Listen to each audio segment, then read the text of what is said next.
देख लो उन लोगों को, उन फकीरों को, उन भिखारियों को जो आज सड़क पर यूं ही भूखे प्यासे पड़े हैं, जो बस जरा सी भीख के सहारे अपनी जिंदगी काटे जा रहे हैं, दूसरों के सामने सिर झुका रहे हैं, अपनी नाक कटा रहे हैं। जब उन लोगों को ऐसे रास्ते पर पड़ा देखते हो तो सच में क्या लगता है? तरस आता है उन पर। नहीं आना चाहिए, क्योंकि यहाँ हर कोई अपनी हालत का, अपनी किस्मत का जिम्मेदार खुद है।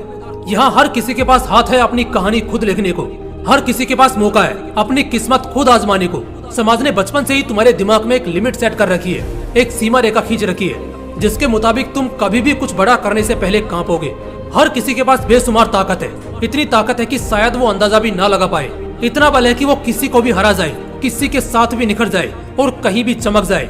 लेकिन दिक्कत ये है कि लोगों को अपनी क्षमताओं का पता ही नहीं है। उन्हें अंदाजा भी नहीं है कि जो कुछ वो कर सकते हैं वो शायद किसी का बाप भी नहीं कर सकता। अपना वजूद इतना गिरा चुके हो, हिम्मत को इतना खोखला बना चुके हो कि अब तुम्हारे पास कोई दूसरा रास्ता ही नहीं जिंदगी के साथ समझौता करने के अलावा। लेकिन क्या इस गुलामी की जिंदगी के लिए 9 महीने अपनी माँ के पेट में जंग लड़कर आए हो? क्या गुलाम बनने के लिए तुम्हारे माँ बाप ने तुम्हें पाला है, तुम्हें संभाला है? क्या नौकर बनने के लिए तुम्हें यहाँ रखा है? क्या अपने आप को बार बार नीचा गिराने के लिए इस मिट्टी ने तुम्हें बड़ा किया है? नहीं, ऐसा नहीं है, ऐसा बिल्कुल भी नहीं है। तुम यहाँ आए हो राज करने के लिए, और इसके लिए बस अपनी मानसिकता में एक ही बात फिट होनी चाहिए, और वो है कि साला जो चाहे मर्जी कर ले, मैं तो बड़े सपने ही देखूंगा। मैंने जो ठाना है उसे पाकर ही रहूंगा, चाहे इसके लिए कुछ भी हो जाए, किसी भी तकलीफ से गुजरना पड़ जाए, किसी भी हालत से लड़ना पड़ जाए। एक बार बस खुद को ये बता देना है, खुद को समझा देना है कि बस अब बहुत हो गया। इसके बाद कोई बहाना, कोई रोक टोक नहीं। जैसा कि मैंने पहले ही कहा, यहाँ हर कोई अपनी हालत का जिम्मेदार खुद है। हर किसी के पास यहाँ हक है जिंदगी में ऊंचा उड़ने का, आगे बढ़ने का। इस हक को तुम कैसे भूल सकते हो? इस हक के साथ तुम कैसे समझौता कर सकते हो? तुम्हारे हाथों में वो जादू है कि तुम इतिहास बना सकते हो, लेकिन उस जादू को इस्तेमाल करने से पहले तुम्हें अपने दिमाग को काबू में करना होगा। फर्क समझो उन दोनों ही लोगों का, एक जिसे नौकर की तरह ट्रीट किया जाता है और दूसरा मालिक की तरह हुक्म चलाता है। क्या फर्क है उन दोनों ही लोगों में?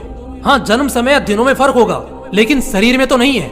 उन दोनों ही लोगों के जिस्म में एक जैसे अंग हैं, एक जैसा रंग है। मैं कहता हूँ जब एक इंसान अकेले पहाड़ तोड़ सकता है, पूरी दुनिया में प्रकाश बिखेर सकता है, चांद पर जा सकता है, एक अलग दुनिया की खोज कर सकता है, तो उसके सामने मेरे और तुम्हारे गोल तो कुछ भी नहीं है।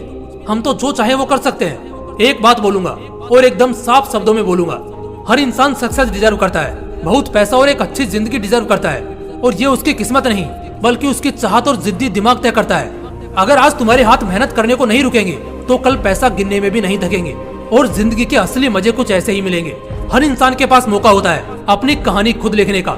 इसके लिए पैसा, किसी और के सपोर्ट या किसी और पावर की जरूरत नहीं होती। ये तुम्हारे हाथों में होता है, सिर्फ और सिर्फ तुम्हारे ही हाथों में होता है।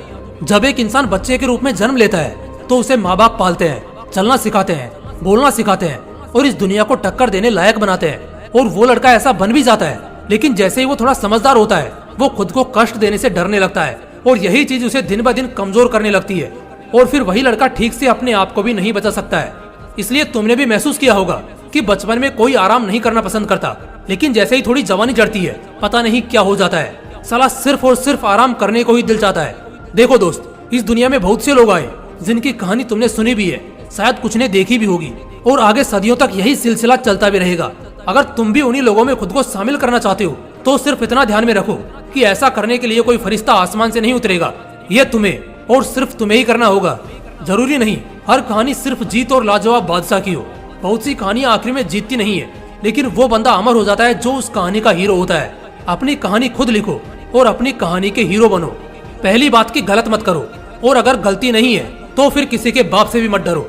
दूसरी बात, मेहनत पागलों की तरह करो। जो बंदा मेहनत करता है किस्मत भी उसी का साथ देती है। तीसरी बात, किसी की परवाह मत करो। जब तक किसी की परवाह में आंसू बहाते रहोगे, सोचते रहोगे, सिर्फ और सिर्फ दर्द में रहोगे, और घंटा किसी काम में मन नहीं लगेगा और कोई काम ढंग से नहीं होगा। लेकिन अगर इग्नोर करने लग जाते हो, लोगों के पीछे नहीं बल्कि अपने सपने के पीछे पागल बनते हो, तो वो लोग भी झक मारकर तुम्हारे पीछे आएंगे, और ऐसा करके तुम्हारी कहानी और पर्सनैलिटी दोनों ही दूसरे लोगों के लिए लाजवाब हो जाएंगी। तो इसलिए अपनी कहानी खुद लिखो, पूरे हक से, अपने दम पे। इंसान को अगर एक जिंदगी मिलती है और अगर वो अपनी उस एक जिंदगी में भी काबिल नहीं बन पाता है तो उसे दोबारा इस धरती पर जन्म लेने का कोई अधिकार नहीं है। जय हिंद, वंदे मातरम।